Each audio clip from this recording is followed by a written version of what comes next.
আগামী দিনে উৎসবের বিষয়বস্তুকে প্রাধান্য করে প্রকৃতপক্ষে কি আলুর দাম এর থেকেও চেড়ে ওঠার সম্ভাবনা লক্ষ্য করা যাচ্ছে? কি জানা যাচ্ছে আজকের এই ভিডিওর মাধ্যমে? আগামী দিনগুলিতে কি আলুর দাম বেড়ে ওঠার সম্ভাবনা রয়েছে? বিস্তারিত আলোচনা আজকের এই ভিডিওতে আমরা সকলেই জানতে চলেছি, সঙ্গে থাকুন। এখন যত সময় অতিবাহিত হচ্ছে ততই কিন্তু গুটি গুটি পায়ে সময়ের কাঁটা চেঞ্জ হওয়ার সঙ্গে সঙ্গেই কিন্তু দুর্গাপূজা উৎসব সামনের দিকে এগিয়ে আসছে।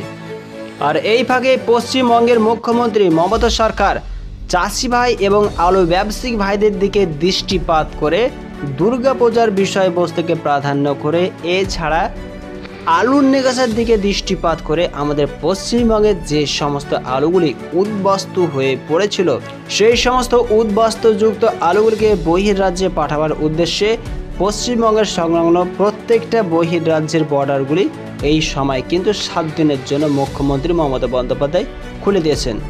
তবে আমাদের বিষয়বস্তু হলে এই সময় কি এই মুহূর্তে আমাদের পশ্চিমবঙ্গের আলুর দাম চেড়ে ওঠার বিশেষ কোনো উপলক্ষণ লক্ষ্য করা যাচ্ছে আগামী দিন হিসেবে? এখন যদিও লক্ষ্য করা যাচ্ছে আলুর নিকাশি ব্যাপক পরিমাণে পশ্চিমবঙ্গের বিভিন্ন কোল্ড স্টোরগুলি থেকে হচ্ছে, আর যার জন্য এই সময়ে কিন্তু আলুর দাম বন্ড এছাড়া ব্যবসায়িক ভাইদের রেডি আলুর দাম এই অবস্থায় কিন্তু থিতিয়ে পড়ে রয়েছে। শুধু তাই নয়, যে সমস্ত আলুগুলি পশ্চিমবঙ্গের বাইরে যাওয়ার দরকার ছিল সেই সমস্ত আলুগুলিকে বাইরে পাঠানো হচ্ছে এবং উড়িষ্যায় আলুর দাম আমাদের পশ্চিমবঙ্গের আলুর দামের থেকে অনেক বেশি।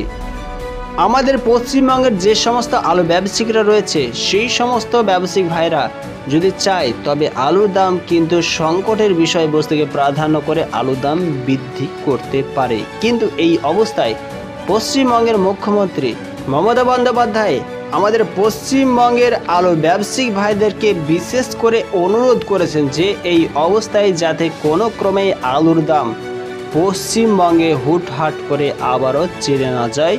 এছাড়া পশ্চিমবঙ্গের মুখ্যমন্ত্রী কিন্তু ব্যবসায়িক ভাইদেরকে 7 দিনের আবারও টাইম দিয়েছে। যদি পশ্চিমবঙ্গের আলুর দাম শীতলীকরণের মধ্যে থাকে তবে মুখ্যমন্ত্রী কিন্তু আবারও সমস্ত বর্ডারগুলি গত বছরের মতন যেভাবে প্রতিনিয়ত আলুর গাড়ি আসা যাওয়া করছিল সেইভাবেই কিন্তু অনবরত আলুর গাড়ি বহির্রাজ্যে যাওয়ার জন্য ব্যবস্থা করে দেবে।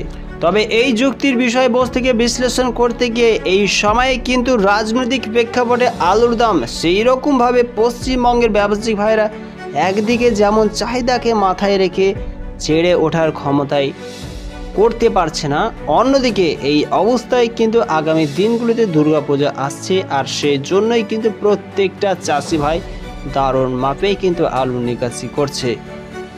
আর যার জন্য কিন্তু আমাদের এই পশ্চিমবঙ্গে আলুর দাম কাছাকাছি সেই রকমভাবে বেড়েও উঠছে না। যদিও সচরাচরভাবে পশ্চিমবঙ্গ সরকার সমস্ত কিছু শীতলীকরণ আগামী দিনগুলিতে 7 দিনের পরে লক্ষ্যপাত করতে পারে, তবে হয়তো আলুর দাম সামান্য পরিমাণে বৃদ্ধি হলেও হতে পারে। তবে আগামী দিনগুলিতে আলুর দাম ছেড়ে ওঠার প্রেক্ষাপটে রয়েছে আমাদের মুখ্যমন্ত্রী মমতা বন্দ্যোপাধ্যায়। তিনি যদি আগামী দিনগুলিতে আলুর বর্ডারগুলি 7 দিনের পর আবারও ছেড়ে দেয় তবে আলুর দাম হয়তো বেড়ে ওঠার সম্ভাবনা থাকবে, নচেত এই অবস্থায় কিন্তু আলুর দাম ব্যবসায়িক ভাইয়েরা কোনো ক্রমেই বাড়িয়ে নিতে পারবে না সংকটের বিষয়বস্তুকে প্রাধান্য করে।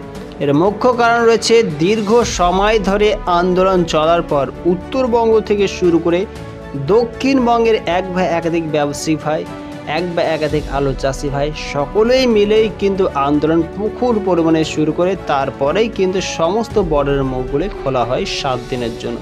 আর যার জন্যই কিন্তু কোনো ব্যবসায়িক বা চাষি ভাই যায় না, ইচ্ছাকৃতভাবে চায় না যে সেই সমস্ত বর্ডারের মুখগুলি উড়িষ্যা, আসানসোল, ঝাড়খণ্ড, বিহার প্রমুখ স্থানের জন্যই আবারও বন্ধ হয়ে যাক।